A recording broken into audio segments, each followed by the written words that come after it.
I believe in the strength of the things that I believe in. And I refuse to accept your thesis, that's all. Everything that could have been done wrong has been done wrong.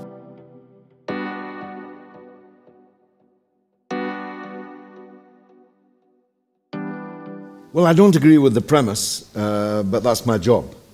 I don't accept that the United States has anything like withdrawn from public life. It's heavily engaged in Europe, in Eastern Europe, Central Europe, in the front line at the Ukraine. It's bombing and coordinating bombing in many other parts of the world. If that's the United States as an isolationist power, I'd hate to see them if they got onto the front foot. Neither do I accept Phil's apparent thesis at the end there that we are somehow alien to Europe because we don't speak the same language. So what do you think Putin is? A very smart operator, one of the smartest in the world today, 10 times smarter than the American president, or the British Prime Minister for that matter. I believe he acts in Russia's interests, and it was not in Russia's interest to carry out the Skripal affair. If the hidden point in your question is, do I support him? No, I don't. If I'd been a Russian, I wouldn't have voted for him. But I do support many of the foreign policy stances that he has taken, particularly in Syria, where he has been instrumental in defeating ISIS and Al-Qaeda and the alphabet soup of Islamist extremism in the Middle East, which I think is a necessary but not sufficient condition for stability, peace, progress in that area. George, do you think that Putin has felt emboldened by America's not quite withdrawal from public life, but Obama clearly didn't want to get involved in any more military conflicts? I mean, I get the sense that Putin thought, great, now no one's going to oppose me in Ukraine. But the United States is wholly engaged in Ukraine on Russia's front line. Victoria Nuland, former ambassador, now at the State Department, told us of the billions of dollars that she spent subverting the power in the Ukraine. John McCain and all the other neocon hawks were never off the streets. And the coup that took place in the Maidan, what is it now, 18 months ago, is the cause of the confrontation between us and Russia. I don't see that Putin has done anything wrong anywhere else. He frustrated Western policy in Syria. That's true, but that wasn't wrong. I don't see where this charge sheet against Putin is drawn up from. Now, Russia is a capitalist country with an Russia's a normal capitalist country. Run by a kleptocracy. It is run by a kleptocracy, but not quite as kleptocratic as the Yeltsin era, which was, of course, hailed by right-wing people in Britain as some kind of golden era. The reason Putin is popular in Russia is because he's taking some of the wealth back from the kleptocrats. Now, to himself. I don't think it's to himself. I don't see where you're a respected journalist. I don't know why you would make such an assertion on tape without the remotest piece of evidence to support it. You're saying he's not corrupt? I'm saying that he is not taking money for himself. Where's the evidence? Give me your evidence. He's giving Russia back some of its perceived national dignity that it lost under Yeltsin. Well, you can laugh if you like, but that's how Russians see it. Now, my point is... That's why there are protests in the streets in the past few weeks. Well, there are protests in every street, Bronwyn. There are protests in London. But that doesn't mean that the majority of Russians don't support Putin. My point is, I don't know why you needed to have a confrontation with Putin. He's not my man, he's your man. I'm a leftist, he's not. If I could choose the government of Russia, it wouldn't be Putin. He's a man that thinks like you. He believes in capitalism, free markets. national states. I don't know why you needed to fall out with them. That's my point. China's a different kettle of fish. It has a different ideology, but Russia doesn't.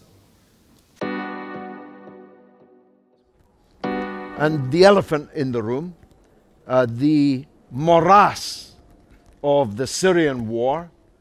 Some of you know me from my stand against the Iraq war. I'm here to tell you that the involvement of Western countries in the Syrian war is the worst thing we have ever done, i.e. worse than Libya, worse than Iraq. Our belligerent foreign policy of arming, financing, propagandizing for ISIS, Al-Qaeda, and the alphabet soup of Islamist fanaticism in Syria is the worst thing that we have ever done. And notwithstanding that the war is almost over, we may very well be about to double down, to double our bets on the catastrophic conflict in Syria. So, can a belligerent foreign policy bring about peace and stability in the world? Not bloody likely. I mean, we could all have laughed at your assertion that the Iraq war was legal. You're the last man standing saying that it was legal. I didn't say it was legal. You're the last man standing saying that it was legal. Well, I'm not. But even if I were, I wouldn't be, as it happens. That isn't the point. Quite. Which was my point. The United States massacred millions of people in the lifetime, millions of people in the lifetime of many of the people here in Vietnam, and caused the massacre of millions more in Cambodia. Yet you parade the United States as some kind of lawful, benign force. Well, that's not how it looks from... It's not how it sounds either. Well, both of us were quite careful. Well, both Did of us. the United States bomb Vietnam? Be quiet, and I'll tell you. Let Phil answer. It was very assertive of you, Phil. Both of us were very clear in our remarks to say at the beginning that we do not regard the United States of America as some sort of caricature example of perfect goodness. We both were very clear that no country is in that position, and that though there are on both sides, there are things which the United States have done of which anyone would be proud, and things of which you would not. Now, it is not good enough for you to then pretend that our view of the United States is some sort of cartoon in which everything is rosy and gorgeous. Nobody thinks that. Nobody thinks anything so fundamentally and obviously stupid. Will you be quiet now? Okay. The Middle East is a total catastrophe. Everything that could have been done wrong has been done wrong. From the Sykes-Picot fake artificial division of the Arab countries, double dealing as usual, at the end of the First World War, to the buttressing of tyranny throughout the intervening period, through, in one case, supporting Islamist fanaticism in one country, but opposing it in another country, and supporting it again in a third country, opposing it in a fourth. Our policy is a total catastrophe, and Libya is a very good case in point. Gaddafi was probably the worst, the most crazed of all the Arab leaders. Phil's ex-boss thought he could do business with him, and did quite successfully. Didn't you buttress tyranny by supporting Saddam Hussein? No, I'll come to Saddam Hussein if you would like. If they hadn't, yes, please. Yes, please. If they hadn't overthrown Saddam Hussein, there would be no ISIS and there would be no Al-Qaeda cascading around the world. There was That's the fact. 9/11 was That's before the Iraq war. That's the fact. There would be no ISIS in Iraq. There would be no ISIS in Syria. Now ISIS control 1/3 of each country. But don't let him off the hook with Libya. His former boss, yes, your former boss, was the best of friends with Gaddafi. I've never met Gaddafi or any member of his grisly family, unlike Mr. Blair. I'm not blaming Phil for that. He was only the hired hand. But my point is, I wasn't even there as it happened. Gaddafi was a disaster. Gaddafi was a disaster. It takes real genius to make Libya 10, 50, 100 times worse after Gaddafi than it was under Gaddafi. From here, the exceptionalization of Donald Trump to which you've just been listening is absurd. Donald Trump's been the President of the United States for less than 2 years. Did the chaos in the world start less than 2 years ago?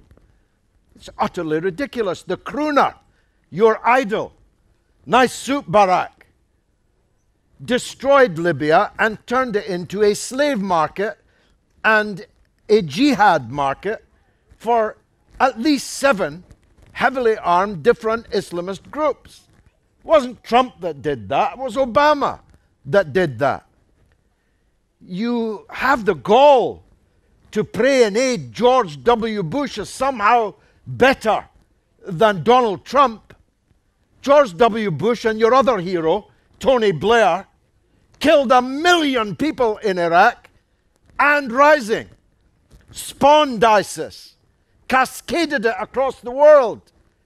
You say how happy, how smug you are about the rules-based society that we had before Donald Trump 23 months ago, 22 months ago. Where was the rules-based order in the invasion and occupation of Iraq? An utterly illegal act, the consequences of which we'll still be feeling in 100 years from now. Where was the rules-based in the destruction of Yugoslavia? No international law, no United Nations Security Council, unilateral use of Western power deployed by the people you're trying to persuade us were better than Donald Trump.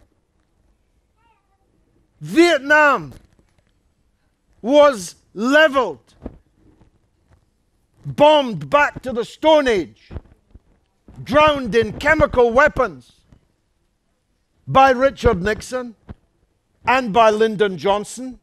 They were a part of this rules-based complacency of which you speak.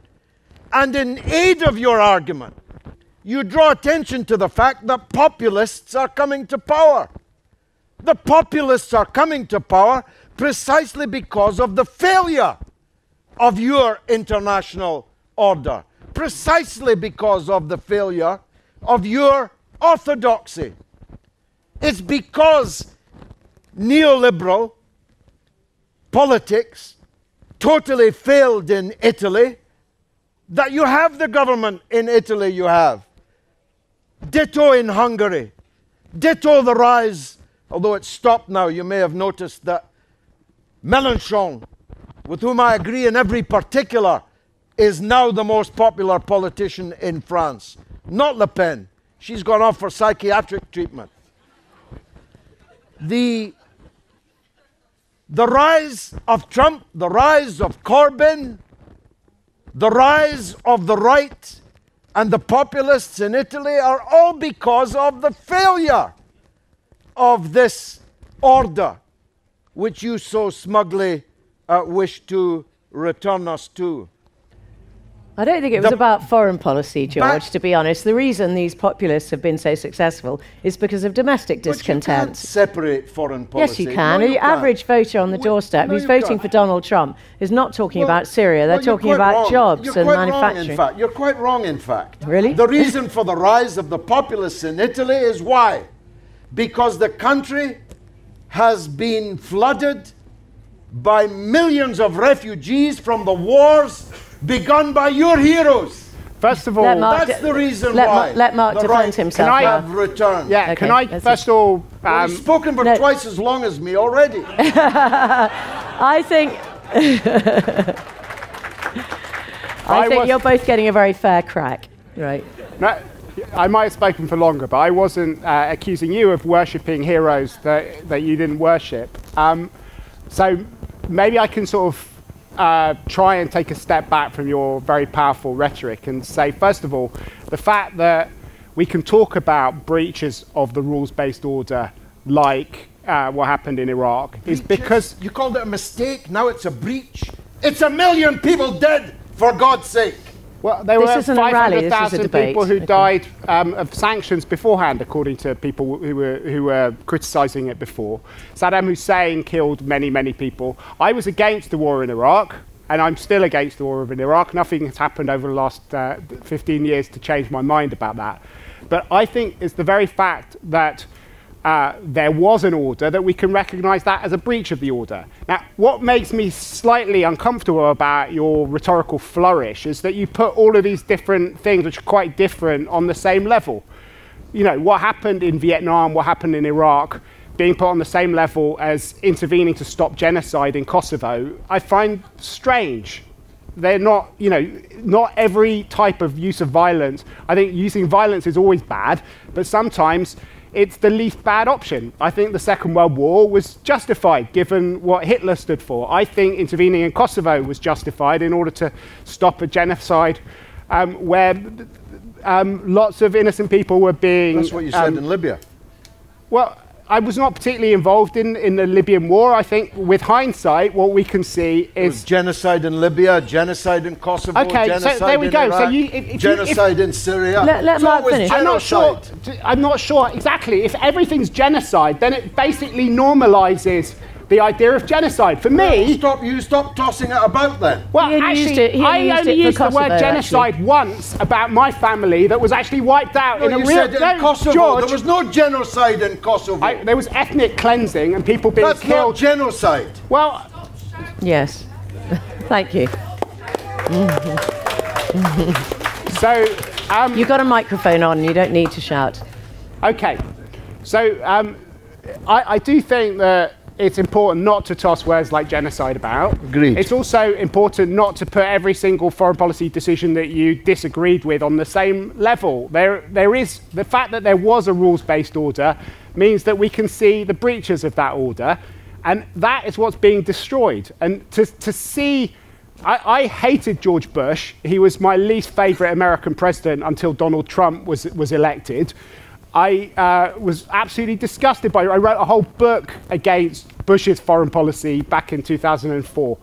But at the same time, I do think that he was a fundamentally different figure from Donald Trump because he basically believed in the existence of a rule-based order and he was pushing to change it. Donald Trump wants to blow the whole thing up and to bring us to a stage of anarchy where the only thing that matters is the law of the jungle and where the strong decide what happens and the weak have to do what they tell them to do. And I don't want to live in that world. And I think if you can't see the difference between those two situations and you just normalize Trump and put him into some kind of continuum of betrayal which goes back, you know, centuries like you did beforehand, and everything is genocide and every military campaign is equally bad, then it's impossible to have a serious discussion about what we're trying to do in this world. I do think that there have been all sorts of mistakes made over the last few decades. I'm a social democrat, I'm not a neoliberal.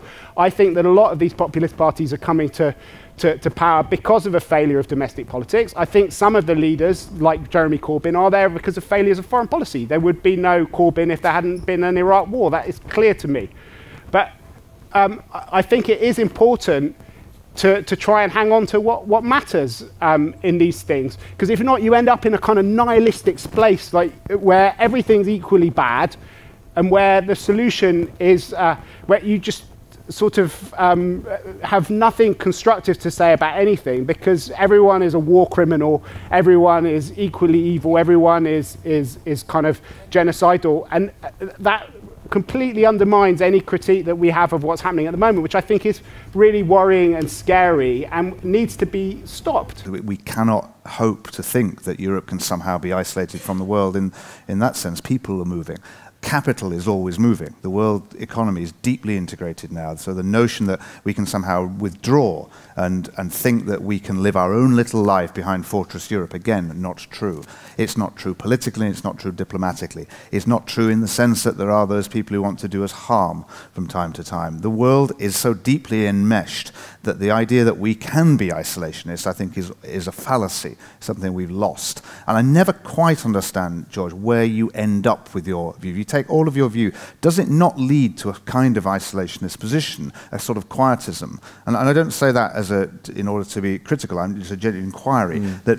Isn't that the implication that the best response, if we take all of your views, is no response at all? Is to let the world be as it is, where it is, and for us to remain within our boundaries, quietly getting on with our life. Now, I'm asking you whether that's your position, not attributing it to you. But if it is, that just doesn't seem realistic in the world we live in.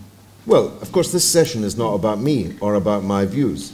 You're entitled to... No, I'm interested. I'm genuinely interested. If you would like me to, I will, of course, say that actually nothing could be further from the truth.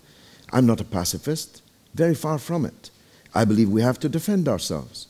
I think that the choice of a new generation of nuclear weapons and the submarines to platform them is a very bad choice in defense terms. I believe that we should defend our borders. We should defend our European borders. We should defend our British borders. We should organize ourselves so that our state and our states, collection of states, are a far more successful enterprise than they currently are. We have interests elsewhere. If anyone threatens our interests, we have a right to defend them. But that's not what we've been doing.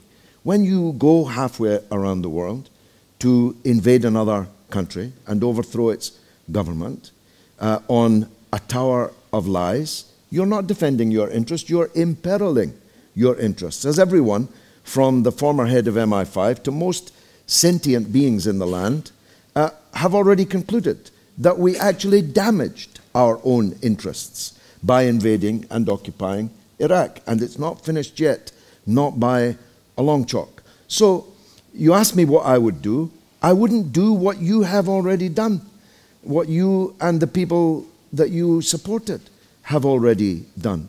And I said so at the time. The last conversation I ever had with Mr. Blair was this. The fall of Baghdad, 2 weeks before the war, the fall of Baghdad will not be the beginning of the end, merely the end of the beginning. Number 2, there are no Al-Qaeda in Iraq.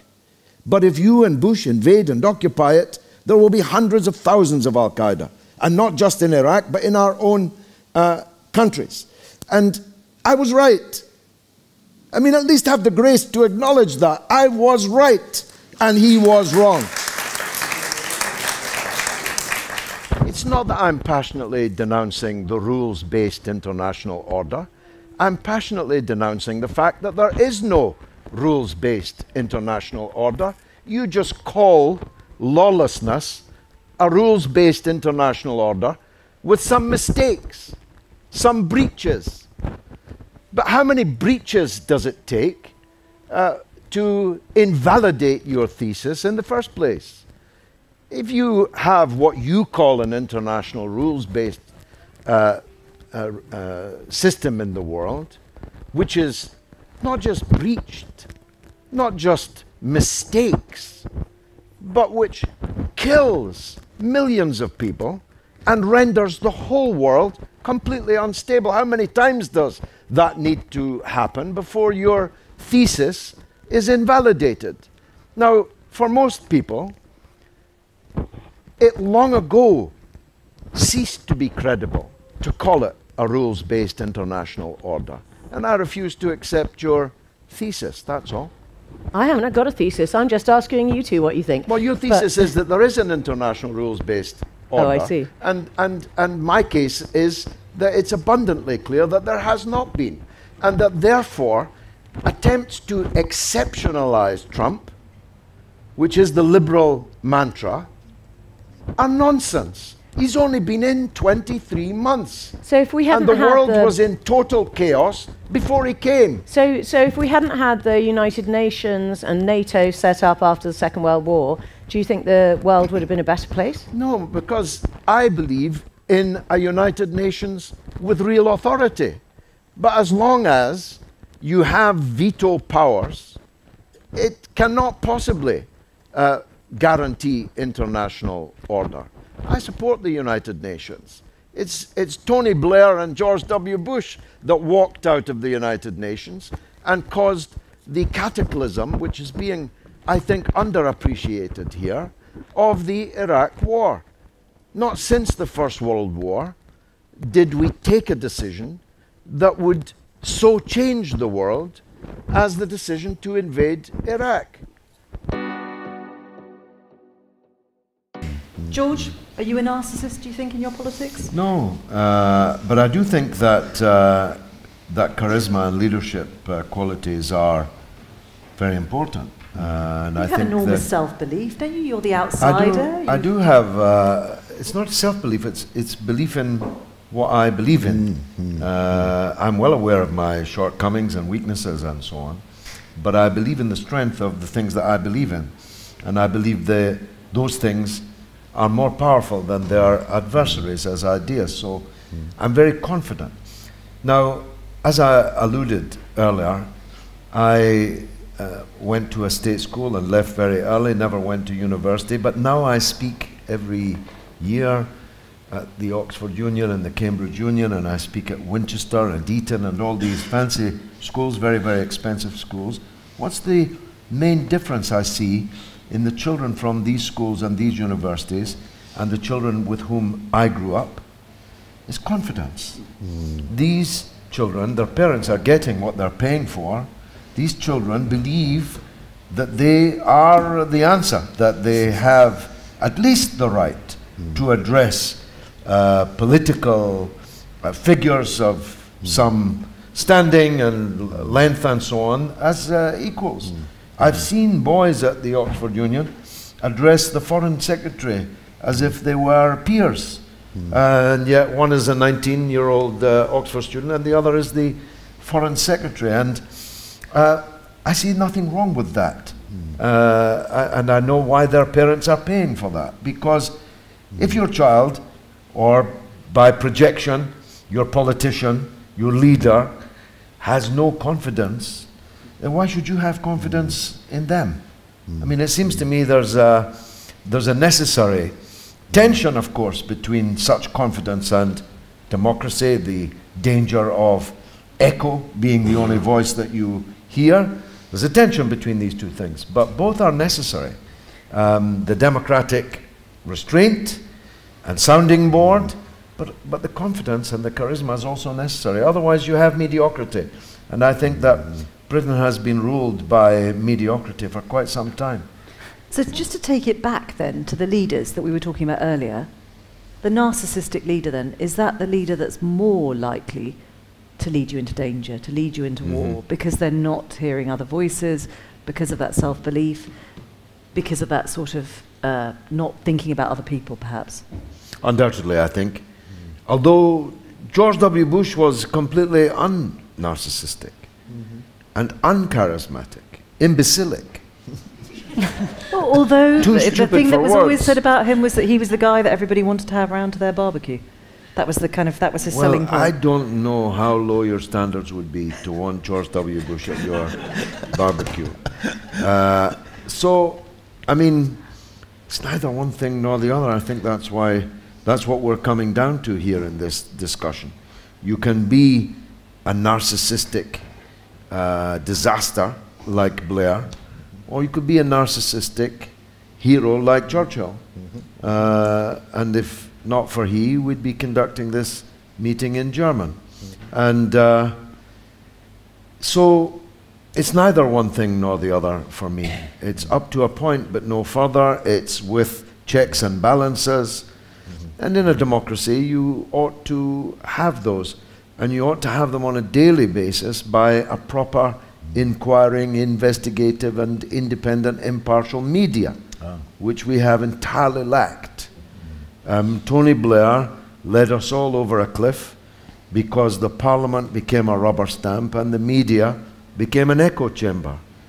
And therefore, the narcissism had disastrous consequences. If these checks and balances had been available, that narcissism would have been checked. Your challenge, as I understand it, is to say that most politicians are liars. Today. Or hypocrites. Yes. Today. I'm not against your criticising Mr. Blair, particularly on Iraq. I'm not against criticising the Iraq war at all. I share the same view. But I think to suggest that all politicians or most politicians are liars and hypocrites is a terribly dangerous thing to say, and I don't believe for one moment it to be true. Well, it would be dangerous if it were untrue. No, but the vast majority of people in the country already know that it's true. Because MPs were found by the Daily Telegraph's artful acquisition of a CD to be in their hundreds, more than 500s out of 650, looting the public purse in fraudulent expenses claims. It's a fact. You might think it's an uncomfortable truth to bring up again. There were people sitting in the British cabinet, flipping their residences from their constituencies to London and back again to avoid taxation. They ought to be in prison instead of still sitting in the House of Commons, which is where most of them are still sitting. It was the period that we've been discussing tonight, where politicians were found to be, I believe, lying, you believe merely foolish, lying, and MPs followed them into the lobbies in their hundreds. It's that which has discredited the British political system. It can be dated to the Iraq war, followed by the expenses scandal. And one institution after another of ours, banks, police, the media, parliament, have all been found, surely, to be absolutely wanting. And that's the reason there's no credibility in the political system. Not because I'm saying so, the public already know it. There's all sorts of people desperately trying to achieve things and failing because they're not very good at it. And that's much more important. In every profession I've ever been in, there's much more cock-up than there is conspiracy. I went from one, politics, where every journalist thought that there was this fantastic thing going on in politics where they'd all managed to stitch it up and they were carrying out this malign plan with brilliant efficiency. And then I go to journalism and I discover that all the journalists think the politicians have got this malign plan which they're carrying out with brilliant authority. And everybody thinks everybody else is really good at something nefarious. The truth is, the news desk is full of incompetence and the politics is full of incompetence. And we're all mildly doing our best. And that is a clearer description of politics than anything he needs. George Galloway, we're all politicians are trying to do their best. I really don't buy it. It may once have been true, but it is no longer. And the current parliament, what Shirley describes as democracy, has brought us to this pass that we are in. The current parliament, parliamentarians, political class, has led us over the precipice towards economic ruin. Our society is atomized, more divided than it was when Charles Dickens wrote Oliver Twist. That's official. We're in wars all over the world and threatening others.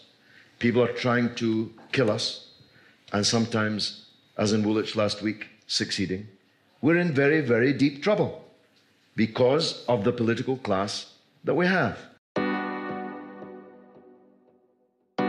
The idea, the very words, assisted dying, assisted suicide, chill me to the bone, for a number of reasons. First, the Lord has set his canon against self-slaughter, as Shakespeare opined in Hamlet, and that's the reason why the major religions are against this idea, but I shan't dwell on that. I don't know how religious the audience is. I'm going to guess not very, so I'm going to go on to other arguments. This road that you're being invited to pave will lead to a kind of fascism which will be just about a sci-fi nightmare for the human race. I'll tell you what will happen.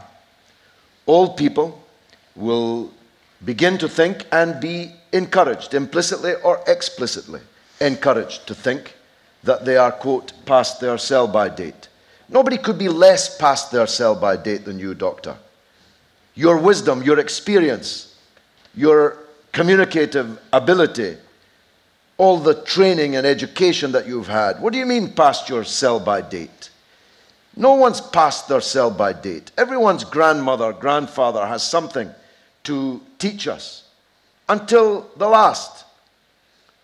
But old people will be encouraged to think that they have become a burden on a capitalist society which can make no more profit from them and which can see only a long bill, a long invoice for their health care, for their personal care, will never again make profit from them, though made plenty in the past, no doubt, will calculate that when a man becomes 82, what do we have? Another 8 years of him costing us money? Let's try and imbue him and others with the idea that he should shuffle off this mortal coil. And then there's the unscrupulous relative. We've all known them. I'm blessed, I hope, not to have them. But who knows? As they look at the house you're under-occupying, as they view the holiday home that would be nice to flog and go off on a world cruise on. Dad, isn't it about time you thought about assisted suicide, assisted dying? You can laugh, but there are many and many cases end up in the criminal courts of people who even kill their relatives and encourage others, collaborate with others to kill their relatives in order to inherit that which is theirs, but which one day upon their death could be theirs. The state, I've talked about capitalist society, let me talk about the state, which is crumbling, which cannot pay its bills, and within which the National Health Service is just about the biggest bill of them all. It would be a powerful argument, wouldn't it? All this bed blocking, all these chronically sick people who are never going to get better, parenthesis, unless some new medicine or some new medical practice comes along, in which case they might get an extension, but that'll only cost us even more. The idea that the state will not inherently, if not explicitly, be interested in an idea that medically cleanses the chronically sick wards, medically cleanses the granny farms and OAP homes and the rest. How, do you think it is possible to square those things, or is it a sense of admission that it can't be done? You can't have equality for all and the promotion of individual interests? Well, for example, I voted for gay marriage. There are millions of people in Britain against gay marriage. They have interests, and they're beginning to find their expression in the right wing of the Conservative Party. And maybe the Conservative Party will break up in part over these kind of issues. There's nothing wrong with that. People are entitled to be against gay marriage, and they're entitled to have politicians speak against gay marriage. I'm in favour of it, and speak in favour of it. And, by the way, as an ethnic grievance party, not a single person, neither a single voter nor a single member, has complained about my vote for gay marriage. So you see, these kind of caricatures of people are pernicious in the extreme. And that's why I get so cross about them. Every one of us is different, Sean. I hate alcohol. I hate gambling. I'm white with blue eyes who was brought up as an Irish Catholic immigrant. Now, what's my identity? When I see people rolling drunk down Sauchiehall Street, or maybe even Hay-on-Wye, you seem to be drinking a lot during the day here, I hate it. I hate to see people drinking alcohol. I cannot bear to see gambling adverts everywhere, on buses, on television and so on, introduced by Tony Blair, by the way, and Gordon Brown for that matter, the inventor of the super casino. So you see my point. We all have, I don't have the same culture as David. Culture's not about colour or where you come from. It's about your beliefs. That's what your culture is. And I have far more in common with somebody who believes like me from China than I do from Britain. I reject the idea that there is a British culture. There are many British cultures.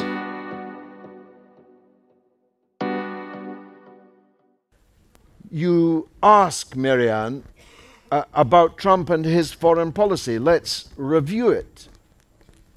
Trump has unilaterally withdrawn from the Iran nuclear deal, signed Solomon binding by his predecessor, and the Permanent Five +1, and the Islamic Republic of Iran, and impeccably, I'm using the words of the IAEA, impeccably observed by Iran.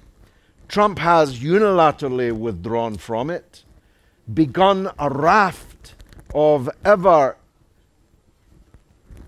deep and punishing economic sanctions against Iran, and yesterday a major terrorist atrocity was carried out by Saudi-sponsored, which means American-sponsored, terrorists in Awaz in Iran, which killed 26 people now, not just soldiers, but old soldiers, paraplegic soldiers, members of the public in the crowd, and journalists covering the event. We are headed potentially to cataclysmic conflict. Again, in the Middle East, what could possibly go wrong?